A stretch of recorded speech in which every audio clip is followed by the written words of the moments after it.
What's up, y'all? I'm Trina. And I'm Maira. And we're here to talk to you today about your vote. Yeah, about a very long ballot that we should all fill out in the next week.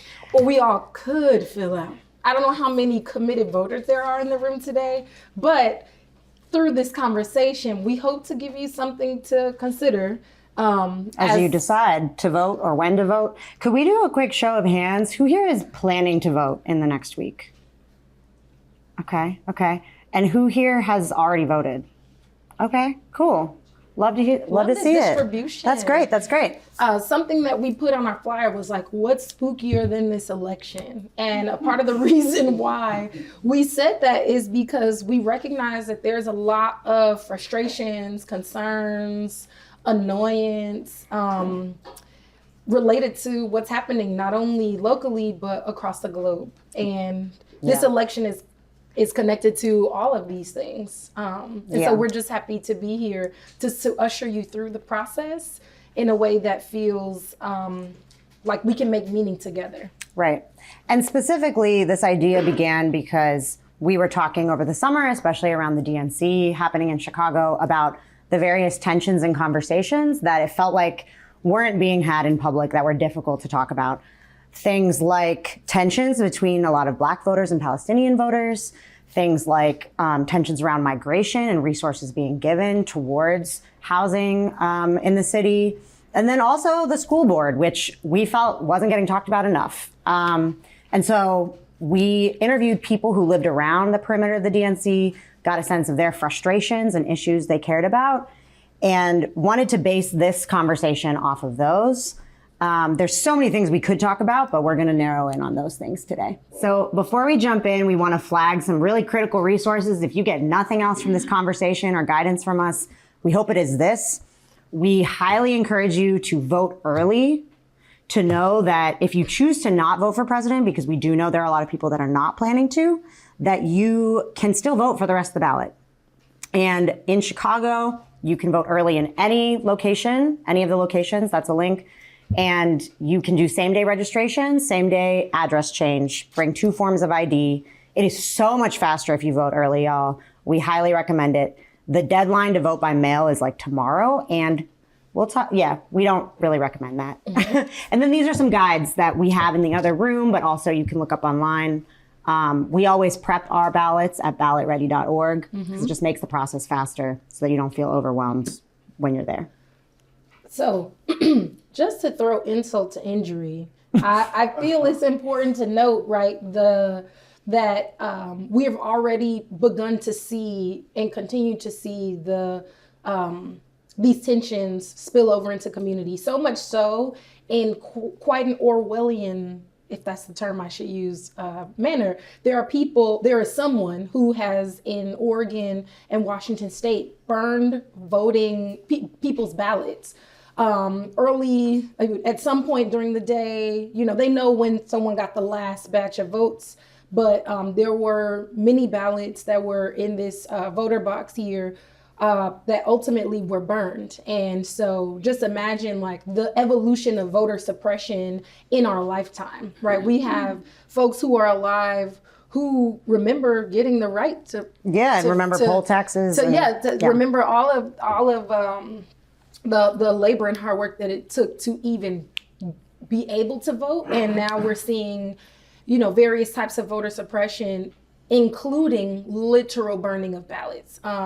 So that being said, when we get to the actual election day, just know that elections won't be that, we will not know the answer that evening. I think often people want to know, this instant gratification, but it actually takes quite a lot of time to count the votes. Yeah, this happened in 2020, if you remember. We didn't know till at least the next day, if not longer, when vote by mail was counted, that Biden was in the lead. Another thing that I think a lot of people forget is that ratifying the election results happens in January. And that was the impetus for this insurrection. Basically, a lot of Trump supporters stormed the Capitol, trying to stop that vote. trying to stop the ratification. And a lot of people have warned, a lot of like anti-fascism scholars have warned that that was like a trial run. And regardless of who wins, we can expect there to be a lot of contention around who actually won and people believing different things. And so it's going to be a process. It's going to be like a long process to actually be like, okay, and the new president is. So yeah, just being aware of that it's not going to be instant gratification. 1000%. So the question. Yeah, an evocative question. It is evocative, and we're not saying that it's truly a question. How much does your vote matter? Yeah, how much does your vote matter? So the reason why we're framing this question is because we've been having a lot of conversations with people about the Electoral College and if they feel like it's even worth their time voting.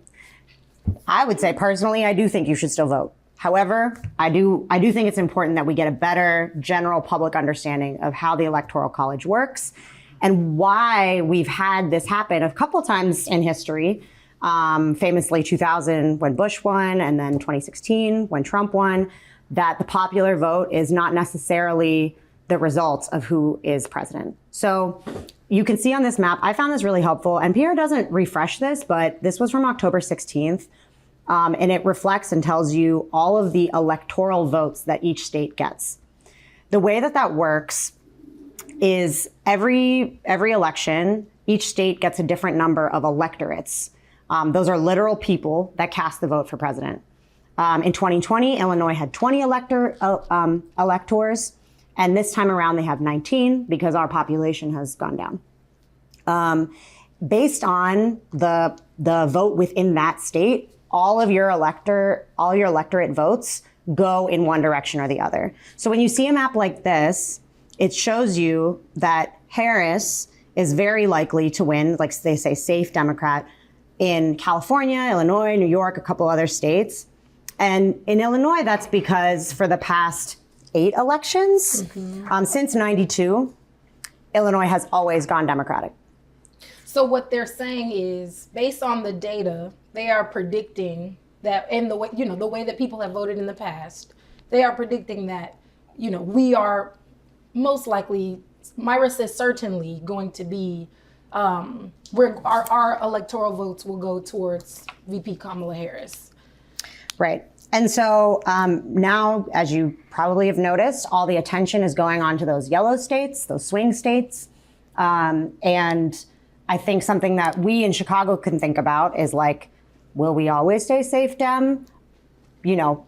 That is something that we have been observing is more and more support for the Republican Party in Illinois. I don't think that's necessarily something that's going to happen this time around, right? But in our lifetimes, what do we see? Something we talked about earlier was like the fact that we spoke with many people who really were leaning towards voting for Donald Trump, even though we just had not anticipated that happening.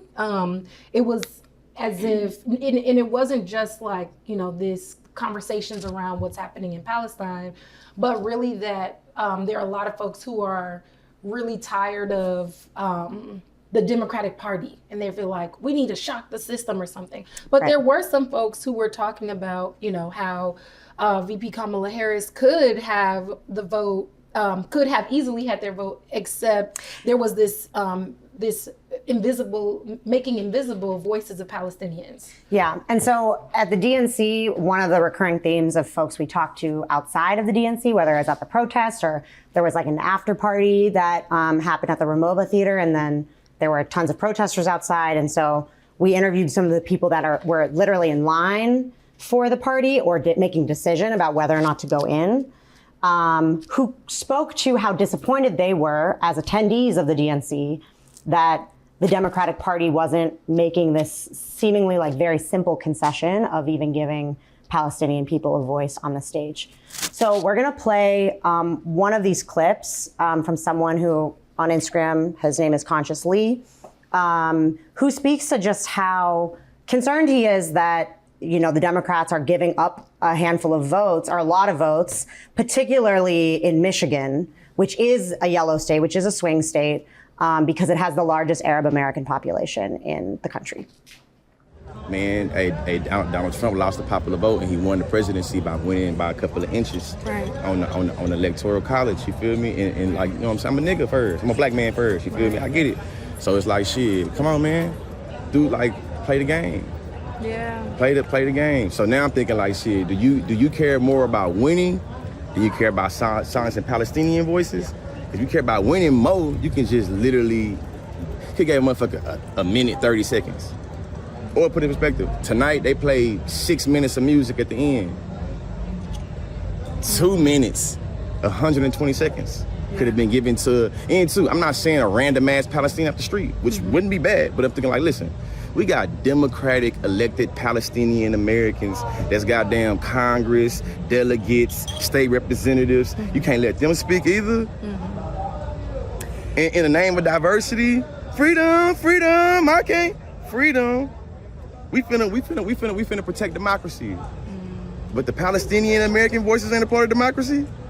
That shit crazy, man. That shit crazy to me. It's me personally. Whew. So what were you feeling when you interviewed him, Trina? Oh, honestly, it was surreal, right? We're like standing on a corner. There's so many people sprawled in the street. Conflict. We had just witnessed someone that we know be arrested. And I remember being really deeply disappointed and just like, there was no refusing that moment. They're like making invisible Palestinian voices. It was interesting. There was actually an Israeli family on stage. They were not American, right? It was like, we will make space for this, but we won't make space for these other folks, even though we claim them to be a part of our, the population of people whose votes we want, whose voices we care about. Mm-hmm. And when you were also talking to other folks, like, I know I heard a lot of people saying that this was their red line. This was their reason that they weren't going to vote for Harris. Yeah. We did talk with people who were like, even despite their disappointment, they were still going to vote. And what was some of the stuff that came up when you were talking to people about why they were still going to vote for Harris? Yeah, the biggest one was reproductive rights. And so I'm not sure if folks have heard or learned about the way that abortion bans have just existed and shown up in various states across the country. There are people who are literally going from one state to Chicago. I know folks who have had to travel in order to get access. Yeah, we're like an island of reproductive care. And so that reproductive rights piece was really key and critical in their vote. And so we were one of the women, or actually it was like a mother and a daughter who we spoke with. We got some audio. A grandmother. We got some audio of them. I think it was you interviewing, asking them what issues they cared about. Yeah.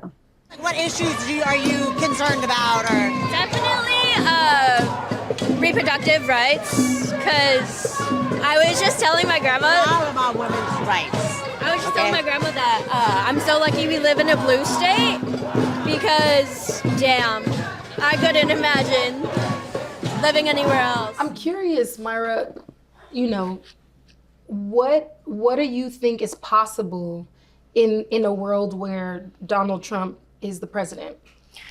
Oh, my heart rate went up when you asked that, because I do think that one of my biggest fears of a Trump presidency is the prospect of a national abortion ban or an attempted national abortion ban. I know that people will try to fight it, but we are now, years after his administration, 2016 to 2020, we have, since he's no longer been president, been dealing with the spillover consequences of it, right? Like, he got to appoint an insane number of federal judge appointments and also Supreme Court justices.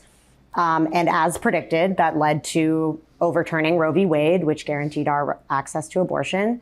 And pretty swiftly, we then saw states banning abortion. And so while in Illinois, I'm so grateful that we have the leadership that we have to protect that right, I think sometimes living in this bubble of Chicago, we do take it for granted a little bit, that it could be really painful and hard to to protect rights like that. And that's just like one of many things. But I know a lot of people that are voting solely on that issue, even as they're like angry about the genocide. Yeah.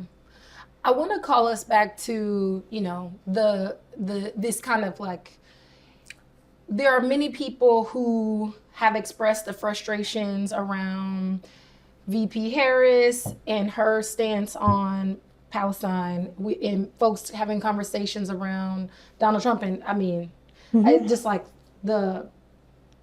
so many things, right? But I think something that's really come up on X and on Twitter and all of our social I always laugh because she calls Twitter X, and I'm going to call that Twitter. I do call Twitter X is like a lot of folks, I think especially at the U Chicago encampment specifically, they were talking about the parallels between Chicago and Palestine. Do you want to introduce that clip? Yeah. So we went into the DNC also especially wanting to understand a little bit more deeply what we had been hearing about regarding like tensions between Black voters and Palestinian voters, and people being upset about the protests maybe narrowly focusing on Palestine. And so that's a pretty difficult conversation to have, but we did speak with some people that made that connection. So here's one. Again, being American, living here, we're not getting the full story. Everything is filtered that we get. So again, to get the real story, we would need to be over there. But what I think is happening is they want the land over there.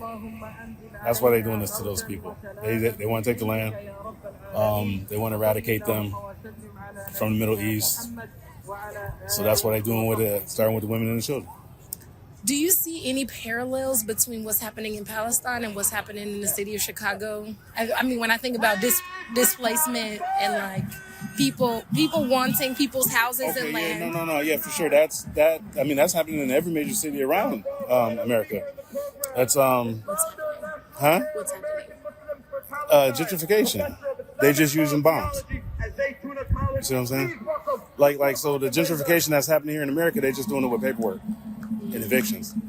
But over there in the Middle East, they're doing it with drones and missiles and etc. Not only parallels, they in cahoots together, man. They like, you gotta think about it. Right now in Palestine and Gaza and in West Bank, it's Jim Crow.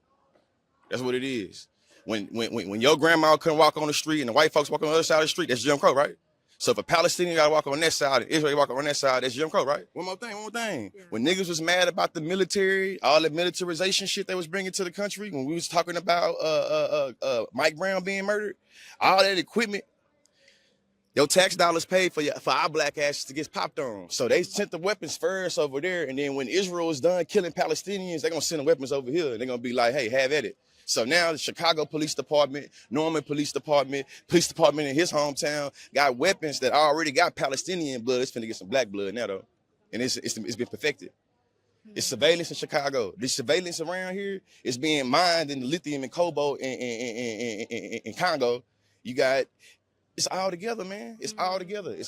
They're gonna take the cobalt lithium from the Congolese people. They're gonna send it over there, you know what I'm saying? And you feel me? This country gonna do something. They're gonna send it to America and lock up and kill niggas with it. The point is disruption and business as usual. And I get that niggas is like, I didn't do nothing. I get that. And I'm thinking right now how to talk to the Palestinian elders that I linked up with to be able to talk about this growing tension between black people and Palestinians. When black people getting murdered, we gonna shut the street down. White folks gonna be like, I'm not the police officer. I didn't kill the nigga. I'm just trying to go to work. Yes, you wanna attain business as usual while we keep on burying black kids. That's how they feel.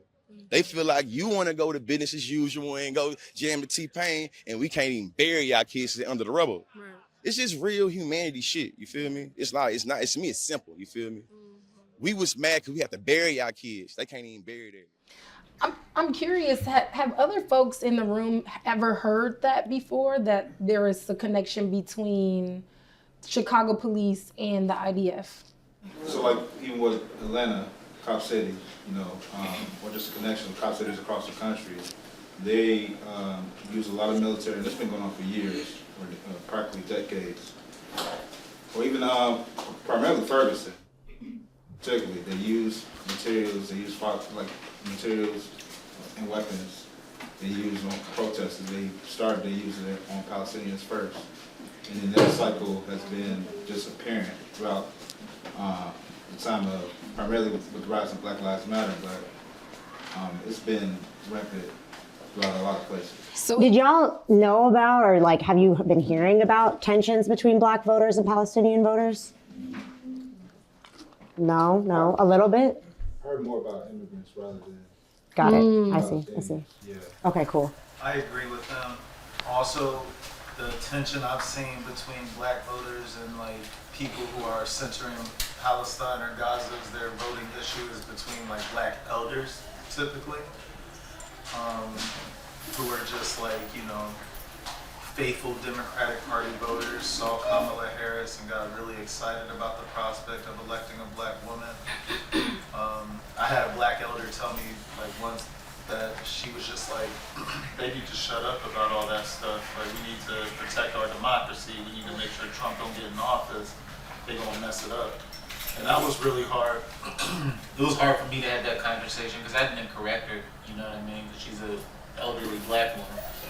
But I hear that amongst like elder Black voters, but amongst young Black voters, I haven't really felt that. well, I go ahead. I feel like there was like an intentional inflating of that truth.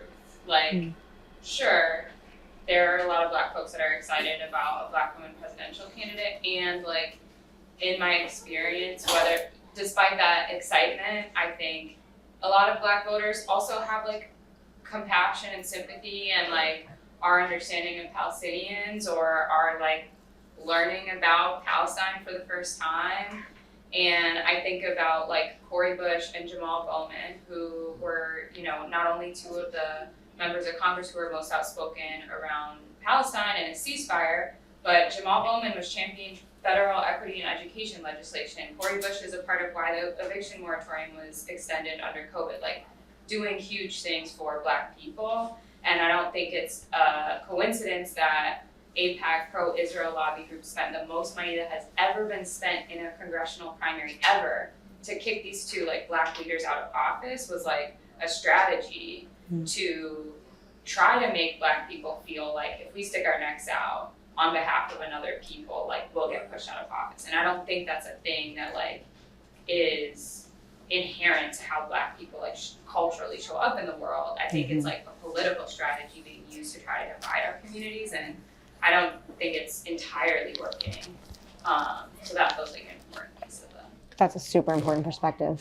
Thank you. Go ahead, Rachel. My dad's from Lebanon, so I'm thinking about like the Arab side of things. I think a lot of Arab Americans don't vote, partially because of like 2001, just like not wanting to kind of rock the boat. And so like my dad is not going to vote. He told me not to vote. And obviously like there's no one that's going to come for me for voting, but like I think the way that he thinks about it is that that's how it works. So yeah, to the point about inflating the issue, I mean, I don't know like another, I think the children of Arab immigrants like me are definitely going to vote, but I think like a lot of the people who are, most impacted are probably just like trying to be as quiet as possible right now. That's deep. Thinking about how these scenarios, this crisis, like what happens can make you be small. Like when you said like trying to be as invisible as possible, is that what you said? Quiet as possible. I feel that there are a lot of people who have shrunk themselves in this moment because they're afraid of having hard conversations. They're afraid of saying the wrong thing and getting canceled, or making meaning in real time and fumbling through information. And so as we close out this segment of our of the talk, this section of the talk, go ahead. I'm curious, are folks here still undecided about if or how they're going to vote for president? Me personally, we are approaching the 250th year inception of this country. and wholeheartedly just being a historian, somebody who studied history. Our ancestors didn't die for voting. They died for that right and that liberty and that democracy. And these parties have shown that they are both aligned on obtaining and upholding what this country is, which is mainly about exploitation, primarily U.S. imperialism, expanding its military, and not caring about humanity, and prioritizing more the individual and not community. So I say this to say that primarily in terms of voting and presidents, I can't endorse U.S. imperialism anymore.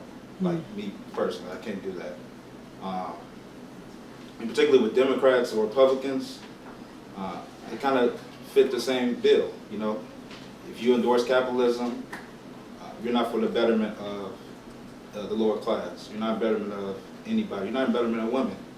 You know, primarily because that child who comes into this world, whether it be, you know, through birth or anything like that, what's a child coming to a burning village? You know, I know we're protecting abortion rights, but with Kamala or Trump, they're still coming to a burning village, regardless. But it is a tool that we can utilize. And I think the Democrats, they just been playing in our face. And for sure, because I got Palestinian comrades, I'm on Canary mission and all that. You know, my job's been taken away because of stuff like that. I'm not, no, genocide, you don't support that. That's period. And I'm not wavering, I'm not giving you my vote until you at least say, can you end the arms embargo? Can you stop supplying them weapons? You know, and then, yeah, I think, and just to close it out, I think personally, until we kind of reflect, at least like folks here, connect our struggle to a global struggle. Because black folks in Chicago, or folks, you know, black folks in Chicago, we're colonized people, neo-colonial people, right? And we relate to the folks in Cuba who's undergoing the blockade. We relate to the folks in the Congo. We relate to the people in Gaza and the West Bank. You know, the ghettos are Gaza. They draw those red lines, how they draw the red lines in our community, you know? So until we connect those things and really stand on toes in business, I think it can just keep on showing us stuff like this, and I can't really accept that. Right. But I will implore that we still do conversations like this, because that's a really important part. You know, the struggle is an everyday thing. It's not just every 4 years.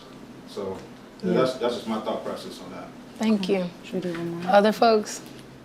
Like, I know that the green isn't going to win. That's just the reality. Like, not enough people are in the mindset of green. Enough. But, like, what Tanya was saying is like, okay, we live in a blue state here, right? So it's kind of blue. So, all right, well, what can we do? We can put mass action into green and still, like, put it out there. Like, we want green, y'all. Like, put the green on the paper. You know? Something that I've been talking with a lot of people, I do know a lot of people in Chicago that are not going to vote for Harris because it's assured, based on the data, that it will go to Harris in this state, is people are frustrated with the Green Party because for years, for many elections, they have polled at about the same amount, and in between elections, they haven't done that much base building. And that is very frustrating to a lot of people. Base building? Yeah, good question. So basically, it's a theory of organizing that is about accruing membership to build like infrastructure so that you can mobilize around not just one thing. Like, I mean, you could just mobilize around one thing, but ideally it allows for you to have a membership base that can be activated around certain issues. I think an example of this that like had some successes and then a lot of failures too was after Trump was elected in 2016, there was a surge of participation in the DSA, the Democratic Socialists of America group. And candidates like AOC was from DSA, right? There's other elections around the country. And so they did a lot of work to try to build a base. So that's base building. They had a lot of failures as well. But there's a lot of critique that the Green Party hasn't done that much base building, and that from the presidential perspective, they haven't been elevating or discussing other Green Party candidates that are more down ballot on more local elections. So I do know a lot of people who, because they're in Illinois or wherever, they're also going to do write-in candidates. Claudia de la Cruz is a candidate of the Socialist Party. Some people are still going to vote green because if they poll at 5%, they poll now around like between 2 and 3%. If they poll at 5%, then they will qualify for federal funds as like an established party. So I do know people that are planning to go vote green. And for that there's reason. also an opportunity to swap your vote. Like there are people online organizing to swap. It's like you vote for their candidate here, and they'll vote in a swing state. They will vote for Harris, EP Harris, right? yeah, As a means of like, okay, you still get to vote for the candidate that you want to be voted for, but in the swing states, you will be able to swing the vote more in the blue.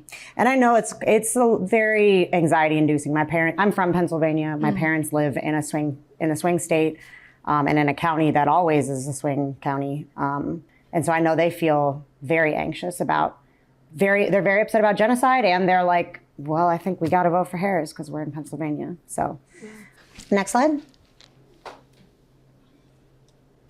Migration. Ooh, this is a stressful topic in Chicago. We're going to do a quick run through about the facts about migration because there is a ton of misinformation, and we want to give some perspective on multiple voices. Right. So, for the past 2 years, Chicago has seen the migration of more than 50,000 people to the city. People seeking asylum from, violence or climate change. A lot of these folks are from Venezuela and Haiti. This has been happening since Lightfoot's administration. Republican governor of Texas, Greg Abbott, Florida, Ron DeSantis, especially played a role in busing people here as a political move. Because Chicago calls itself a sanctuary city, these governors are like, all right, we're going to traffic humans to make a statement. Yeah, and it's important to note that 50,000 number is really the number of people who have arrived by these buses and by airplane. Like immigration is happening, especially from Ukraine, but people are not really usually paying attention to like white migrants. They are more so talking a lot about Black and brown migrants, folks who are from Haiti, folks from Venezuela. And then again, like specifically by way of these airplanes and buses, something that's to note and something, I remember being in South Shore in the neighborhood where I live, they wanted to turn South Shore High School into a shelter. And there were many people, I know the Johnson family, I know represented in the room, lives nearby there as well. Folks were talking about how when that school initially closed and South Shore International College Prep opened, it became a police training facility without the knowledge of the community. Really, it just kind of happened.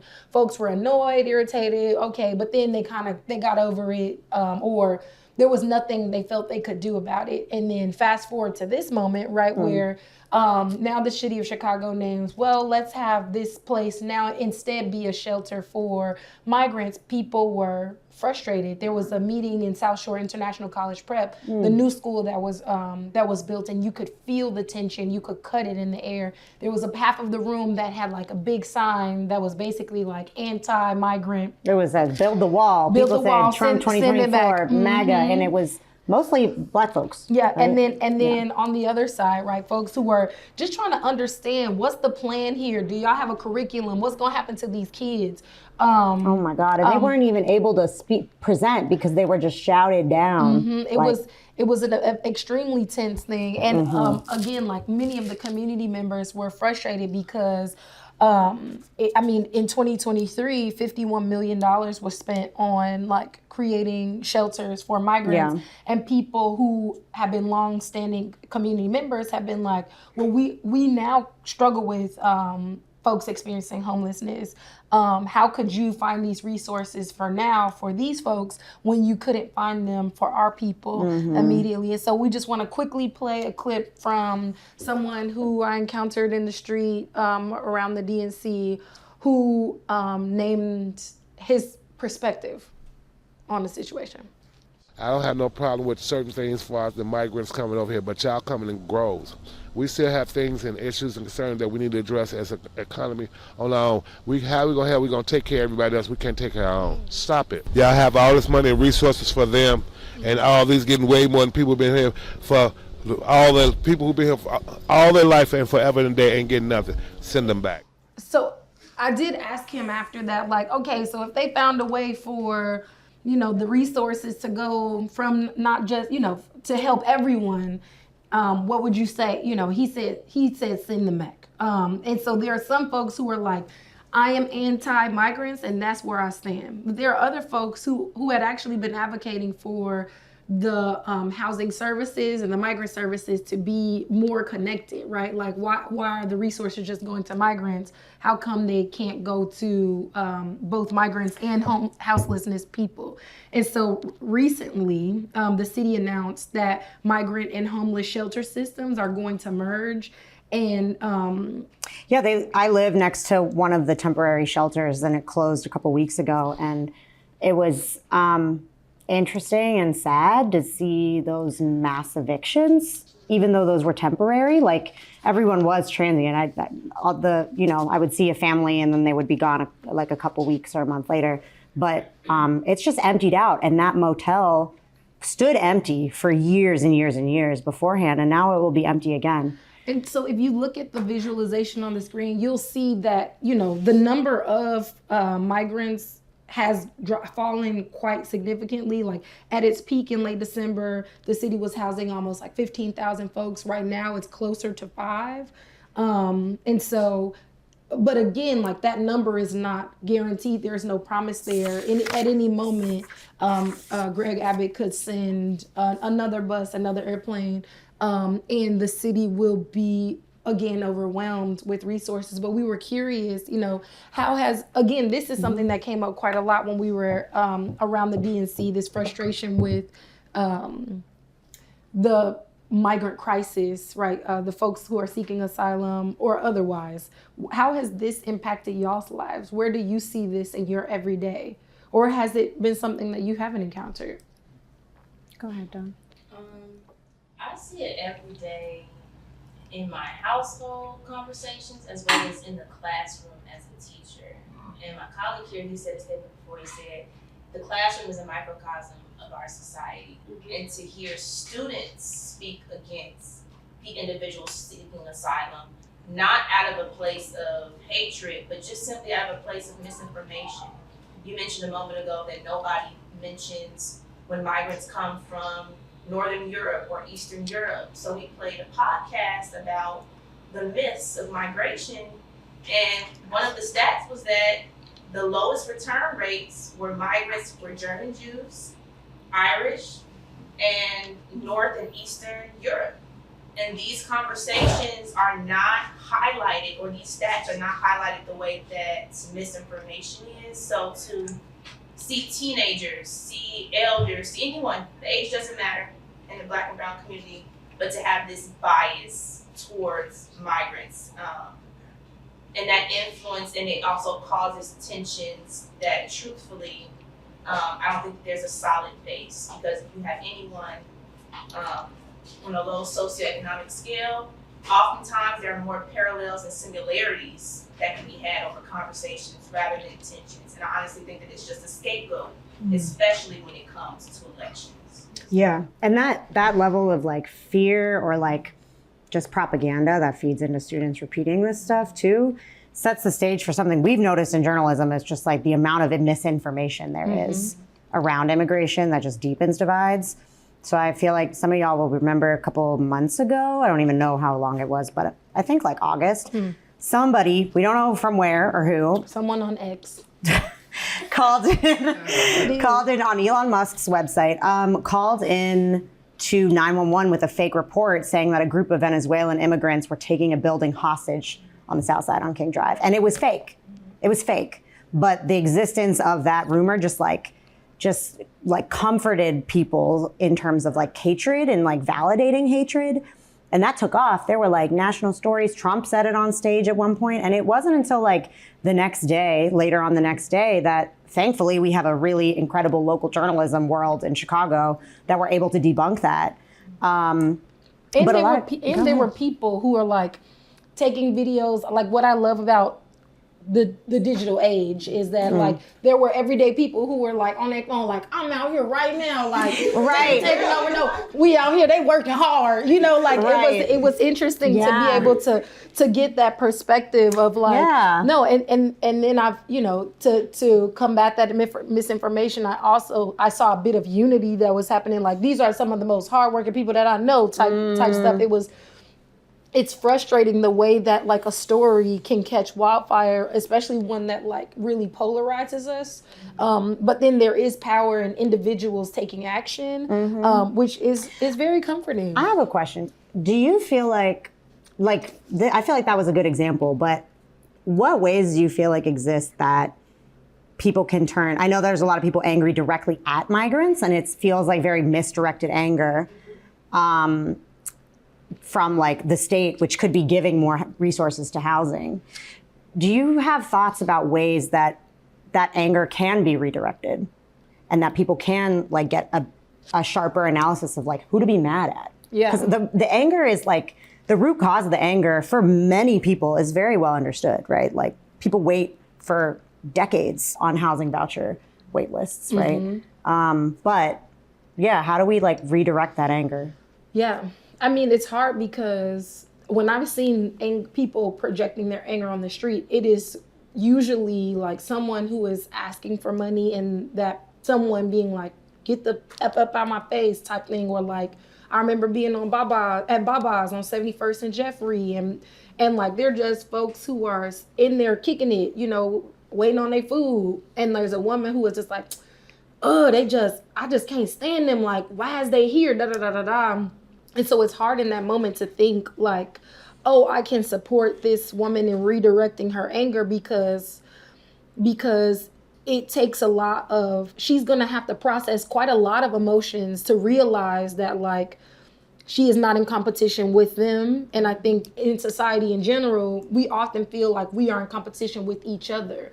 And so there are people who are feeling like, oh, now I have even more competition and are trying to find ways to dehumanize those people. And so I humbly, it's hard, especially when someone is holding on to anger, you know, so harshly that it is actually increasing their stress levels and shortening their lives. It's hard for me to imagine what it could be in the moment to redirect their anger. However, I do believe that like local organizing efforts, community building containers can play a huge role in the way that we understand the distribution of resources within our community and the ways that we find safety and hard conversations together. I mean, ultimately, like the idea of like sending all of these people back, it just like the amount of energy and labor and money that it would take to send people back, you could use that money, energy, and labor to do something different.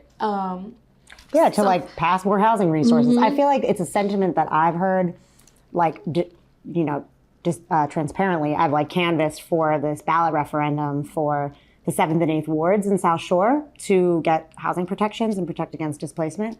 And I feel like that's a sentiment that I've heard on the doors. And it's like, all right, well, like, what do you want? Like, what do you want outside of like the way you feel triggered by people's presence? It's like, well, I want to not be displaced. Well, and that's the thing though. It's like, even when talking to folks on the doors, they're like, well, when thinking about Bring Chicago Home even, they were like, well, is that money gonna go to the migrants? I'm like, you would rather have no money at all instead of even a little bit of this money going to someone who you perceive to be other. And it can be, it's hard to break down some of those. When people like vote against their self-interest, that's a really hard thing to and there are many Trump supporters who are doing that very thing. Oh yeah. And so I do want to, we already did the audio. I wanted to say, I wanted to hear other thoughts on how this has been showing up in your lives. Go ahead, Maya. Yeah, I mean, I have so many thoughts about this. Starting from even just the fact that like we use this term migrants, like as if these immigrants are different from other immigrants. And what's astonishing to me is like, okay, this has been going on for a couple of years now, right? And the people who are in positions of like political leadership and power have, astonishingly to me, not found a way to talk about this that would advance any kind of positive social agenda to build like coalitions around this. Like, this is the best thing that's happened in Chicago since the Great Migration.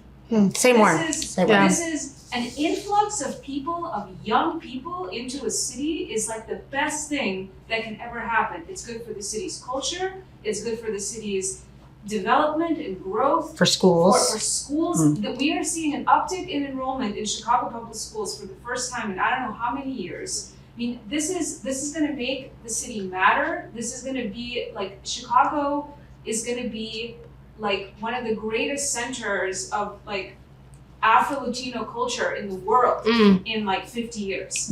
Like, this is huge. This is and the anger is understandable because this is what always happens. This is the same thing. This is the same rhetoric as would accompany every wave of like European immigrants in the 19th century and waves of migrations of folks from the South during the Great Migration. Like, every time, the same thing with, Chinese immigrants on the West Coast. Like, every time there's an influx of people, folks get riled up about it, and the rhetoric is always the same. The language around this is always the same. The anger is the same. People feel like something's being taken away from them. But like, it just, I feel like we have all these people in the city who are coming into politics from kind of more of a left perspective. And all I see is like this like playing defense and kind of trying to like, okay, like I'm not seeing a lot of creativity around how to handle this. And I'm not, like, why isn't our mayor and all of our elected officials, like, why are they not in Washington when like the federal government is being run by Democrats, demanding there be changes in how fast people can get work permits? Like, things of that nature that are like, seem like they should be accomplishable. Like, I don't see that kind of leadership. The other thing that concerns me, though, is that what I know as an immigrant, and what everyone here who's from an immigrant community, you know this too, the first thing that you get taught when you arrive in this country is anti-Black racism.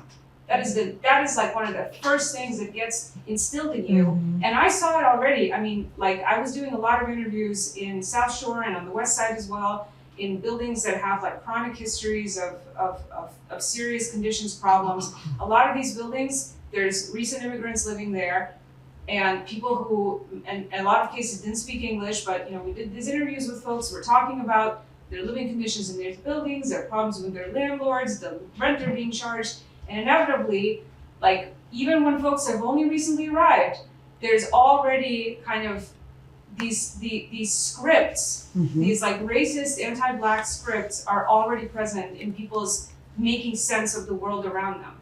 This hits you immediately when you come to this country. It's the first thing other immigrants teach you, especially if you move to a big city. So like that, like I don't know how to undo that part of it, or who could undo it, or how like, as from a grassroots perspective, we could tackle that. But it definitely is something that I worry about as a consequence of this kind of tension within communities, that like ultimately, people are going to be just suffused in this anger, and meanwhile, the people who got here recently are going to be swallowed up with all of this like racist BS that, in my experience, most folks from immigrant backgrounds, it's just like right in the water. That's very true. Thank you, Maya. That's a really good point. Go ahead, Stevie. Go ahead, Stevie. Were you going to say something? Yeah, I was. I experienced like this influx of Venezuelans as much as I think everybody else does. Like, just in my day-to-day movements through the city, I was when the buses were coming, I was like trying to, as much as I could, just like take my clothes over to like give it to the people as they were getting off, because it's like really cold and they're coming from the Texas border. And like, even the way that they arrive in the city is just so inhumane. And one thing that I think that was touched on earlier is just like the need for us as Black people and as younger Black people and activists to understand our struggle in a global context. The mayor's office has like this council for new arrivals that I'm a part of, and they're trying to like, we're having a lot of the conversations that you just brought up. A lot of the meetings have been canceled because like there's a bunch of other stuff that the mayor's office is dealing with. But one of the things that keeps coming up, at least from me in that space, is the importance of making sure people understand who these folks are and like why they're coming to our country to begin with. It's like they're fleeing persecution to the scale of which people are trying to get out of Congo, people are trying to get out of Haiti, people are trying to escape from Gaza, you know, people in certain communities in the United States are trying to escape the hood. It's the same thing, just different faces, different cultures, different languages, different dynamics, but it's a global imperialist structure. And it's extremely disheartening when you hear Black folks in the United States understand our movement work in the context of trying to get a role in the white man's system. Like, they need to go home, they need to get out of here. It's just like, bro, this isn't your country neither. And I feel like there is just like a paradigm shift that I feel kind of occurring in a very hard way in this election cycle. And Trump's like rise, I think a lot of people are understanding how fascist and racist this country actually is, and it's forcing a lot of us on the left who don't have political power on like the scales that like the MAGA movement has or the moderate Democrats, really try to rethink what these political institutions that we operate under actually are. Those are just some of the reflections that come up for me. Is like this Venezuelan situation, the genocide in Gaza, like what's happening in Haiti, what's happening in the Congo, what's happening in Libya, what's happening in all these different parts of the world, what's happening in Chicago. Like they're all part of the same thing. And if we just got past this nationalistic like mindset that we're all embedded in, like taking on taking on this identity of like I'm an American and got beyond that and saw like we are humans and like what we're trying to build is a unified like humanity across our borders, I think we can get much further than where we're at.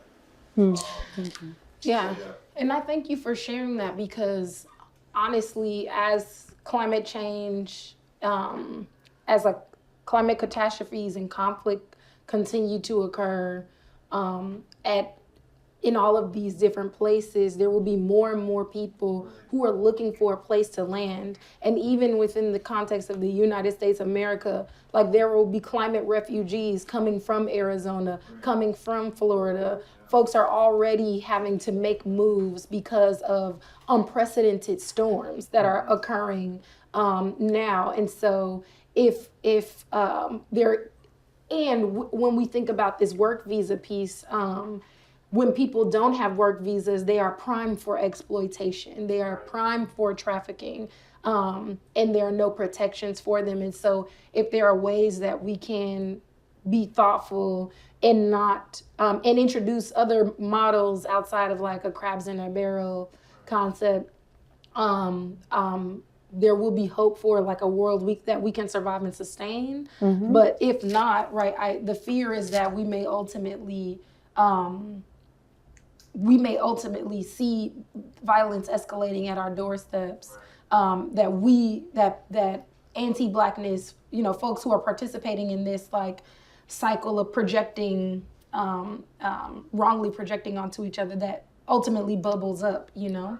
I want to move us. I want to move us to our last and final segment. If at the end of all this, you still are like, wow, I actually feel even more confused about who to vote for president. Wow, because that was really... It's because it's true that like the Democrats continue to move to the right, like very, you know, Kamala is kind of pushing a continue building the wall rhetoric on immigration. So we still want you to show up to vote because of the local elections. Yeah. And the one we really, really want to highlight today, if nothing else, please go to vote for the Chicago School Board. It is a historic election. It will be the first of its kind. Yeah, it was having an elected school board. If you didn't know, if anyone watching is not from Chicago, the mayor has been able to appoint the school board. And the 2019 Chicago Teachers Union strike, one of the main demands was getting an elected school board. This year, it'll be like half elected and half appointed. And then in 2026, it will be fully elected. The stakes for this are really high, even if you don't have kids, even if you aren't attending school right now, because Chicago has a school closure moratorium. In 2013, City of Chicago closed almost 50 schools. The school closure moratorium is up in 2027, after the 2026-2027 year. And literally, there are people outside of Chicago frothing at the mouth to get Chicago to close more schools. Why? I have a lot of thoughts, but we won't get into why. The Economist literally just published last week like an opinion piece, basically like criticizing the mayor and CTU and saying that Chicago has super under-enrolled schools, and so they should close them. And to Maya's point, that is part of what makes the influx of the immigration reassuring to some extent, is that we can say that school population is rising.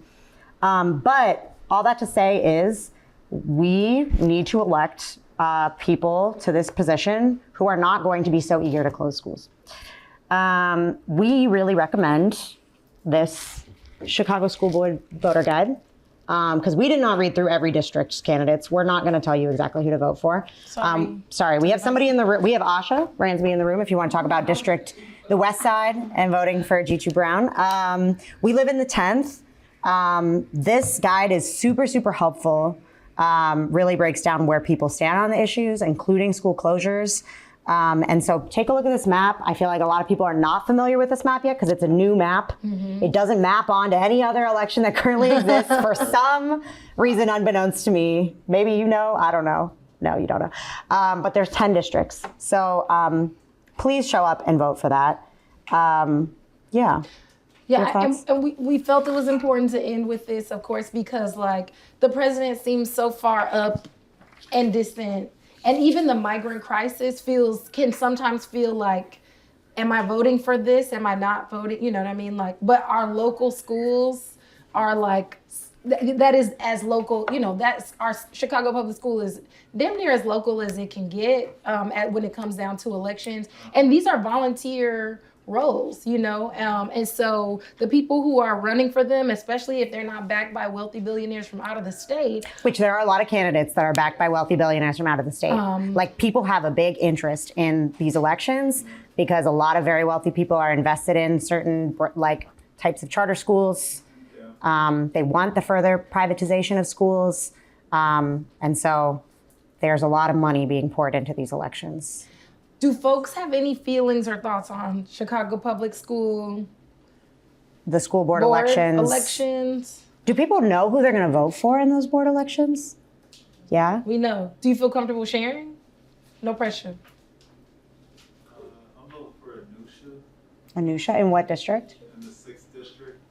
Okay. It was really helpful to get texts from Paul Ballas encouraging me to vote for the other guy. Right. That's also how I made my choice. It's like, well, I'm not going to vote for her because this other person, Karen Norton Reeve. Don't vote for Karen. Paul, and I was like, oh, Anusha's running. That's great. Not you got the text from Paul. Literally. Oh my God. Have y'all been getting text messages? Yeah. Oh my God. Money. Oh. Go ahead, Asha. Yeah, I mean, I'm working on a school board race, G2 Brown's a long time Black Chicago organizer. If you're from anywhere in this part of the city, you might remember the Diet Hunger Strike. He was the organizer behind the fight to save that high school, the first closed school in American history that was reopened through this community-led fight. And it's so much at stake. The school board controls the $9.9 billion CPS budget. That is the thing that impacts so much. They control who's over the schools. And the other thing, I think across all the issues that y'all have been talking about is this issue of money in politics. People that want to make money off of the charter school industry, which only 1 in 5 charter schools outperforms the like neighborhood public school, and yet we've seen 160 public schools close over like the last few decades in Chicago, and so they're outspending the like pro-public education, pro-union candidates in this race by 3-1. They're pouring tons of money. Like the guy who runs Netflix is like pouring money. Why? Into Chicago school board races, because there's like a lot of money to be made off of like stealing public dollars from the state of Chicago and stealing people's education. So yeah, it matters a lot. I feel like there's a huge awareness about the school closures, about like divestment from Black and brown communities, about the fight for equity in our city, and this is like a super important lever in that. And don't vote for the people backed by the Illinois charter schools. Thank you so much, Asha. That is so key. In the other room in the Southside Weekly, we have some copies. It's also online at WBZ or the Sun-Times. And then you want to show... And then I want to especially point out and thank Chicago Votes for making this event possible, but also want to share their voter guide, because I think something that is important to think about with any of these like national issues like migration is understanding also how they show up on your ballot outside of the president. And so specifically like the Illinois State Senate and the U.S. House of Representatives and the Illinois State Representatives play a large role in the kinds of state policy and funding around healthcare, Social Security, education, even like housing and migration. And so if you are like, oh, well, how do we even affect migration resources on this ballot? Because, yeah, we're not voting for mayor. Yeah, we're not voting for alders. These state representatives like do affect the budget and do affect like what we prioritize in this state. And so Chicago Votes did a really good job of breaking down our very large ballot. Part of the length of this ballot is the judicial retention races. And we have today, Maya, thank you so much. Maya brought a bunch of judicial voter guides that Injustice Watch makes. It is, I mean, you might know the actual numbers, but 77. But specifically, there's been like 3 judges that have lost retention since this guide has started being published a few years ago. 2 judges. Okay, so all I have to say is like, it takes a lot of effort and organizing to actually get a judge to lose their seat. And so something that I will share, and this is like a personal opinion, is that if you are like, I actually don't read the guide, or I actually wish you should read the guide, but like, if you don't read the guide, whatever, like you can vote no on all the judges. And you can. We've done it. Yeah. And I'm just self-disclosing. You can do it. Yeah. Like it takes those 2 that got off. There were like concerted campaigns and organizing efforts that were really impressive to get those judges to lose their positions. And I just want you to know that like, you know, you don't have to vote for president, and you can still vote on other things. You don't have to vote yes on any of the judges, and it is okay. Go ahead. The way that the retention election works, which is what you're seeing on your November ballot, is people are asked to vote yes or no on each of the judges.